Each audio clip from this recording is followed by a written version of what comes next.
So now about a land restitution claim that goes back to the late 1990s involving 5 communities and the Kruger National Park. Now one of those communities are the Madonsi people, who also are now waiting for a settlement of a land which rightfully they say belongs to them. Now, communication between government and the various communities has not been the greatest over the years. Let's get an update on the situation, and we're joined now by one of the trustees of the Madonsi Trust, Richard Miyambu, who's joining us by phone, I believe, tonight. Sir, thankful for your time on News at Prime. So your land claim process dates back to 1998. As things sit now, or things stand now, are you closer or further from a settlement? Hello? Mr. Miyambu, are you able to hear me? Yes, I can hear you now. Okay, fantastic. Tembekile Mkhototo here. I was asking if you are today closer or further from a settlement over this piece of land. Yes, ma'am. We are having a big problem about what is happening in South Africa. So what I can say to you, the poor of the poorest are suffering worse than before, because the people who are supposed to help are making things worse.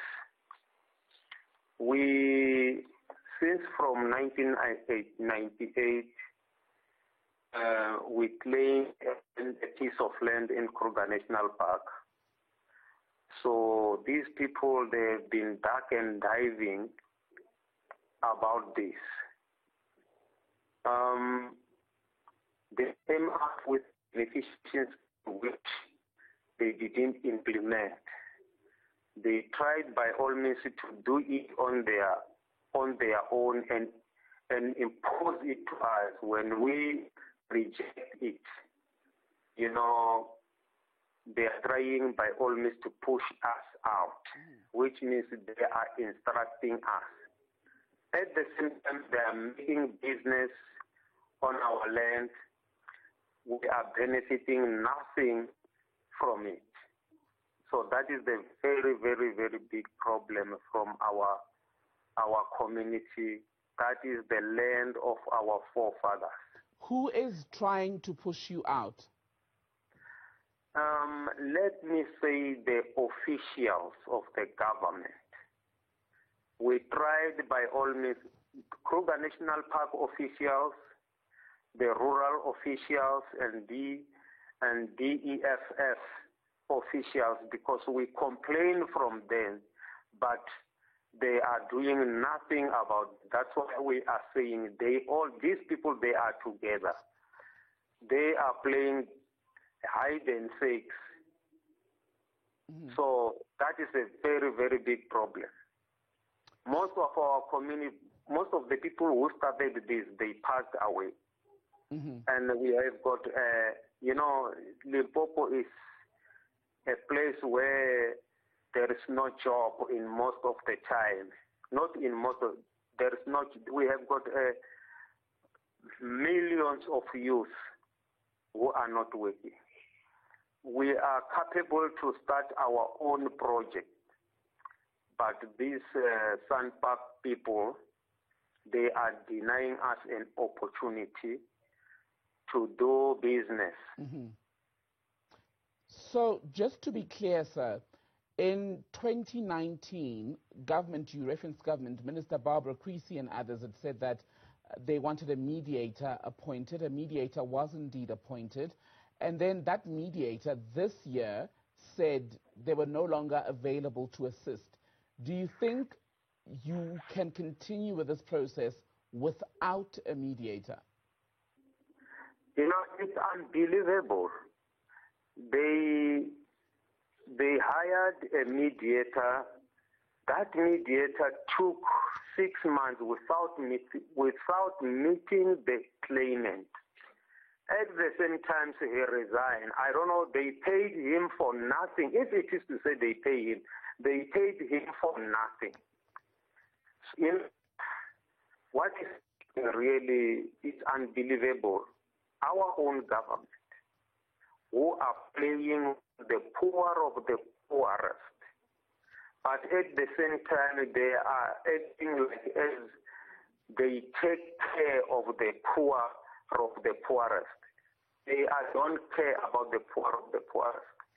In Kruger National Park, when we started this, they promised us that we are going to have a beneficiation scheme which is going to have this equitable redress. They are going to hire our kids. They are going to give us a business platform in Kruger National Park. But what they promised us, today nothing is happening. We never benefited from, let me say, from 2016 till today. We got not even a single child who have been employed in Kruger National Park. So what we are trying to say now, it's better if they can settle our land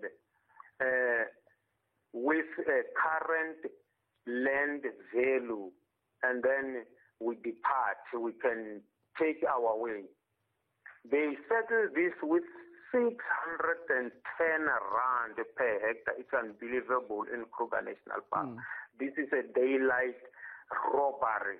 610 rand in Kruger National Park. This really is a robbery, daylight robbery. So even today, I'm from the meeting with the community. The community are crying.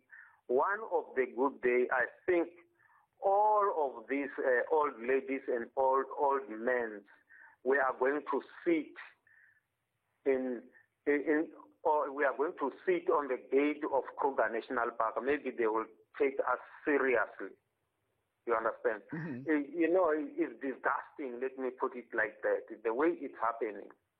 So you're saying that you could possibly embark on a protest of some kind where you basically stage a sit-in at the gate of the Kruger National Park.